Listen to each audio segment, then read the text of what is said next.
Bismillahirrahmanirrahim. Assalamualaikum warahmatullahi wabarakatuh. Alhamdulillahirabbil alamin. Assalatu wassalamu ala sayidina Muhammad wa ala alihi wasahbihi ajmain. Sidang penonton yang dirahmati Allah, bersama saya pada petang ini Sahibus Samaha Datuk Wira Haji Abdul Halim bin Tawil, Mufti Kerajaan Negeri Melaka, dalam rancangan Mau'izah di Hati di TV1. Alhamdulillahirabbil alamin. Panjat kesyukuran kepada Allah Subhanahu wa taala kita ke udara, dan pada kesempatan ini saya akan membicarakan satu topik perpaduan ummah di dalam kehidupan kita. Saya teringat kepada satu hadis Nabi sallallahu alaihi wasallam, di mana Nabi sallallahu alaihi wasallam bersabda, "Alaikum bil jamaah wa iyyakum wal furqah. Fa inna syaitan ma'al wahid wa huwa minal isnain ab'ad. Man arada bahbujatal jannah falyazamul jamaah." Kata Nabi sallallahu alaihi wasallam dalam satu hadisnya, wajib ke atas kamu hidup dalam keadaan berjamaah, dan wajib juga ke atas kamu untuk menjauhi daripada perpecahan. Sesungguhnya syaitan bersama orang yang seorang, sedangkan Allah Subhanahu wa taala menyukai yang ramai atau lebih daripada dua. Barang siapa yang hendakkan kebahagiaan nikmat di syurga, maka hiduplah dengan berjamaah. Sidang penonton yang dirahmati Allah Subhanahu wa taala, apabila kita merenung hadis ini, ia adalah merupakan satu perjuangan, satu perintah yang diperintah oleh Nabi sallallahu alaihi wasallam, yang diperintahkan oleh Allah Subhanahu wa taala kepada kita sebagai umat manusia untuk hidup berjamaah. Sebentar tadi kita bersyukur, kita baru sahaja dapat menyelesaikan satu tanggungjawab kita, iaitu menunaikan kefarduan salat Jumaat. Salat Jumaat tidak mungkin kita boleh selesaikan dengan seorang diri, kecuali kita berhidup dalam masyarakat kita, dengan jamaah kita, dalam ahli karya kita, dalam masjid kita, dengan syarat yang telah ditentukan. Dan itu adalah merupakan satu manifestasi bahawa kita sebagai manusia yang diciptakan oleh Allah Subhanahu wa taala tidak bisa untuk hidup bersendirian. Dan apabila kita bercakap tentang perpaduan ummah, ianya adalah merupakan satu cabaran. Dan apabila kita sebut sahaja perpaduan, maka ia mempunyai satu niat dalam hati kecil kita ini. Kita cintakan perpaduan, kita cintakan kasih sayang, kita cintakan kesatuan, kita benci kepada pergaduhan, kita benci kepada permusuhan, kita benci kepada peperangan. Dua elemen ini sudah pasti menjadi hajat keinginan setiap manusia. Kita hendak hidup di dalam dunia ini dalam keadaan yang tenang, aman, damai, tiada perasaan takut, tiada musuh. Sebaliknya, yang ada pada kita di sekalian hidup ini, kita ini dikelilingi oleh rakan dan taulan sahabat handai kita. Kita dikelilingi oleh rakan-rakan serta saudara mara kita.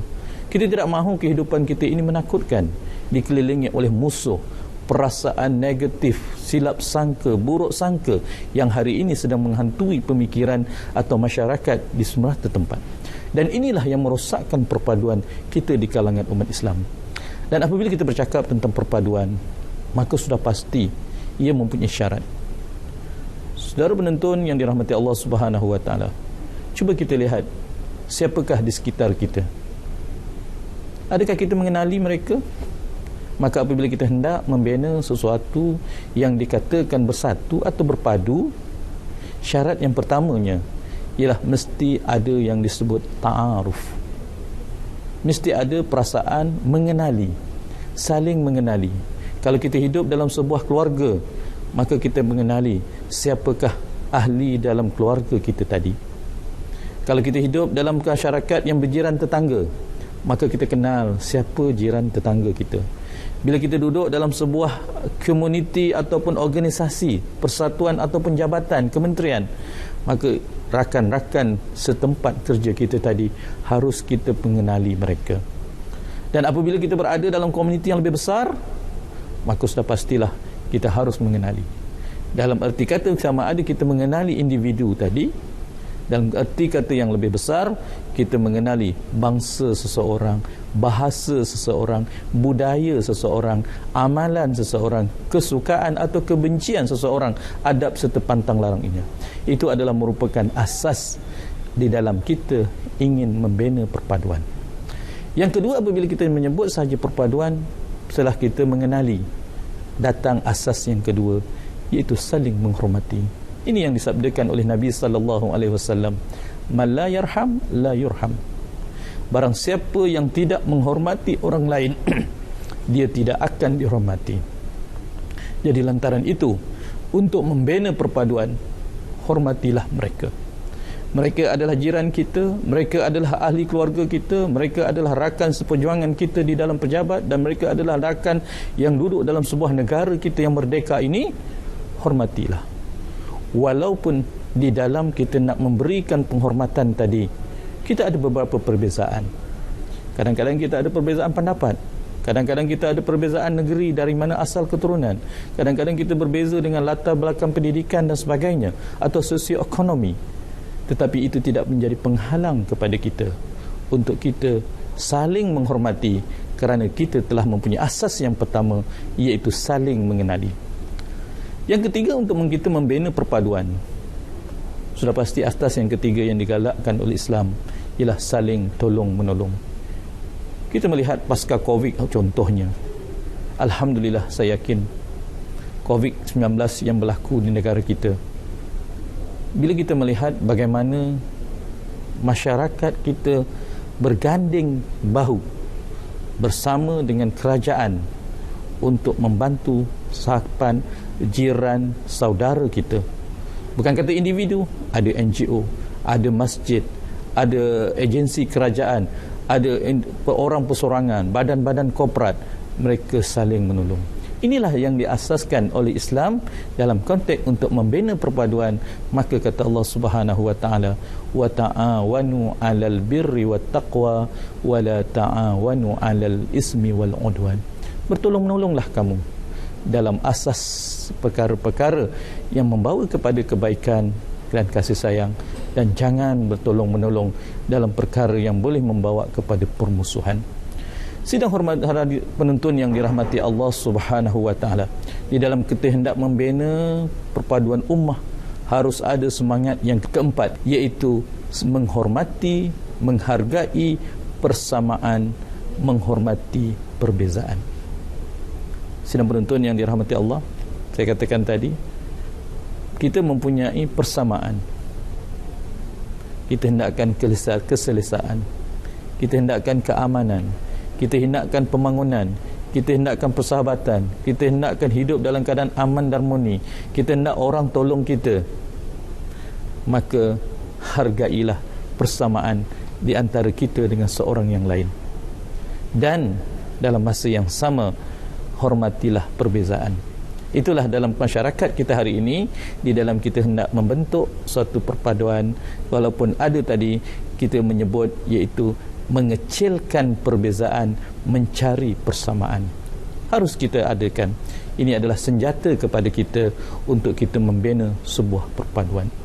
Dan kalau kita melihat sirah Nabi sallallahu alaihi wasallam, hijrah yang baru kita sebut 1442 ini mengingatkan satu pengorbanan ataupun sejarah yang besar ketamadunan, bagaimana peranan institusi masjid menyatukan perpaduan. Dan saya menyeru kepada semua para pentadbir masjid, kepada semua para imam dan pegawai masjid yang mengawal menjaga masjid, maka gunakanlah institusi yang berada di negara kita, di seluruh negara ini, sebagai wadah perpaduan. Minta maaf saya katakan, di luar masjid kita dibezakan dalam keadaan berbagai dimensi perbezaan yang wujud. Ada perbezaan di antara kita, perbezaan pandangan dan pendapat. Ada perbezaan di antara kita kasta ataupun kedudukan ekonomi, miskin dan kaya. Ada perbezaan di antara kita siasah dan politik. Apakah perbezaan-perbezaan itu harus kita bawa ke dalam masjid? Sedangkan Allah memberikan kita nikmat ini sama kita di sisi Allah Subhanahu wa taala. kita adalah hamba Allah Subhanahu wa taala. Sidang pendengar, penonton yang dirahmati Allah Subhanahu wa taala, saya mengatakan dalam konteks siasah, di luar masjid kita diwarnai dengan warna-warna siasah yang amat banyak bendera-benderanya, dan gunakanlah masjid ini sebagai wadah untuk menyatukan hati kita di hadapan Allah Subhanahu wa taala. Kenapa? Walaupun berbeza di apa sekalipun, kita tetap atas dasar ukhuwah yang disebut oleh Allah Subhanahu wa taala, innamal mu'minuna ikhwah. Sesungguhnya orang-orang yang beriman itu adalah bersaudara. Marilah, di antara nikmat Allah yang dikurniakan kepada kita masjid dalam organisasi kita, dalam masyarakat kita, kita satukan hati-hati kita. Apapun perbezaan di luar masjid, itulah keadaannya. Tetapi bila datang ke masjid, kita datang dengan warna yang satu, iaitu warna putih, yang selalunya di dalam warna putih kita menyebut sebagai serah diri. Kita serahkan diri kita kepada Allah Subhanahu wa taala. Walaupun kita berbeza di luar, di dalam rumah Allah, kata Allah, kita adalah umat yang satu. Dan inilah yang Allah Subhanahu wa taala menekankan, inna akramakum indallahi atqakum. Kemuliaan kamu di sisi Allah bukan kerana pangkat, bukan kerana harta, bukan kerana siasah, bukan kerana ekonomi, tetapi kekuatan kamu, kehebatan kamu di sisi Allah ialah kerana ketakwaan kita, keimanan kita yang terbaik. Itulah kita menjadi umat yang terpilih di sisi Allah Subhanahu wa taala.